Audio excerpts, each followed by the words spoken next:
तर इथे तयार आहेत मस्त आपले पालकाचे पराठे। तर बघू शकता किती मऊसूत झालेले आहेत, किती छोटी घडी होती। चला आपण हे सर्व करू आता। तुम्ही हे दह्यासोबत खाऊ शकतात, लोणच्यासोबत खाऊ शकतात। किती टम्म फुगलेत बघा। गरमागरम पराठे तयार आहेत। तर तुम्हालाही माझी श्री शिवाय नमस्तुभ्यम मैत्रिणींनो, मी आहे अंजली कुंभार। माझ्या यूट्यूब चॅनलवर तुम्हा सर्वांचं खूप खूप स्वागत आहे।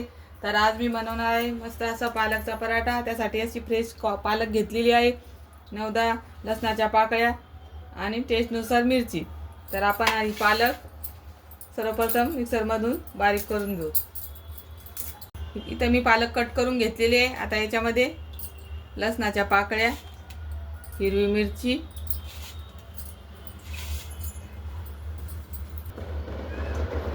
थोडेसे जिरे। आता आपण हे वाटण मिक्सरला फिरून घेऊ। थोडं थोडं पाणी घालून हे वाटण मिक्सरला फिरून घ्यायचं।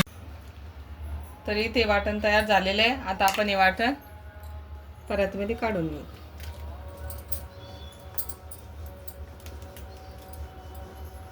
आता यामध्ये जेवढं पीठ बसेल तेवढं पीठ घालून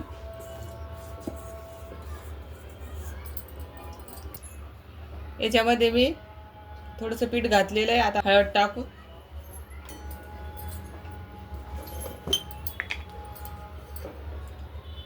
चवीपुरतं मीठ,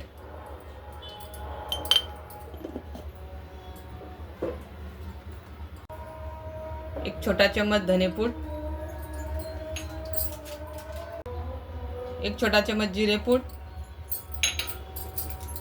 आता हे सगळं मिक्स करून घेऊ आणि पीठ मळून घेऊ। चपातीला मिळतो त्याप्रमाणे पीठ मळून घ्यायचं। पाण्याचा उपयोग नाही करायचा याच्यामध्ये या मिश्रणामध्ये जेवढं पीठ बसेल तेवढंच घालायचं। तर बघू शकता या पद्धतीने मी पीठ मळून घेतलेलं आहे। आपण आता याचा पराठा करून घेऊ।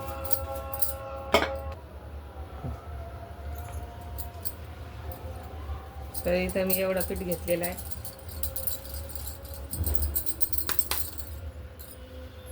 इकडे या पिठामध्ये त्याला गोळून घेते आणि आपण चपाती लाटतो त्याप्रमाणे पराठा लाटतो।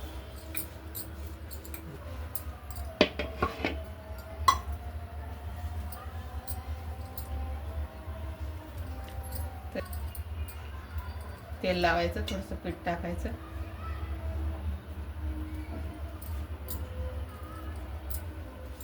ह्या कडा अशा जोडून घ्यायच्या आणि या पद्धतीने पिठाला फिरून घ्यायचं। असं चौकोनीच लाटणार आहे मी, बघू शकता।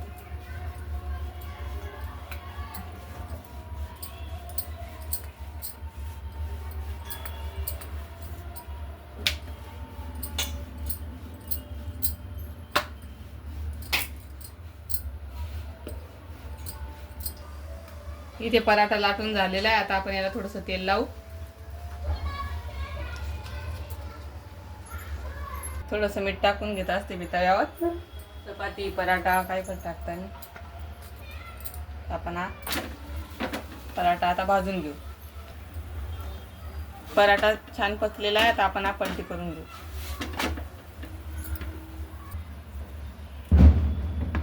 तर पराठा छान भाजलेला आहे घालून। आता आपण तेल सोडू।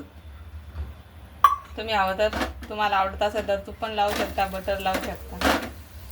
तर बघू शकता मस्त टम्म फुगलेला आहे पराठा।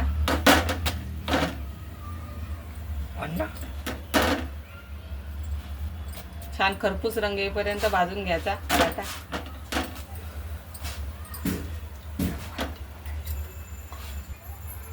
पराठा छान मस्त भाजल्या गेलेला आहे। आता आपण हा काढून घेऊ आणि आता या पद्धतीने मी सर्व पराठे करून घेते। तर इथे तयार आहेत मस्त आपले पालकाचे पराठे।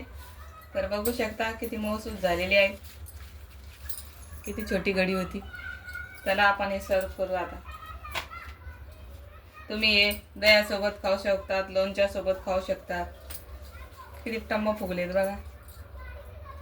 गरमागरम पराठे तयार आहेत। तर तुम्हाला ही माझी रेसिपी कशी वाटली नक्की कमेंट करून सांगा आणि आवडले असल्यास लाईक शेअर सबस्क्राईब करा। धन्यवाद।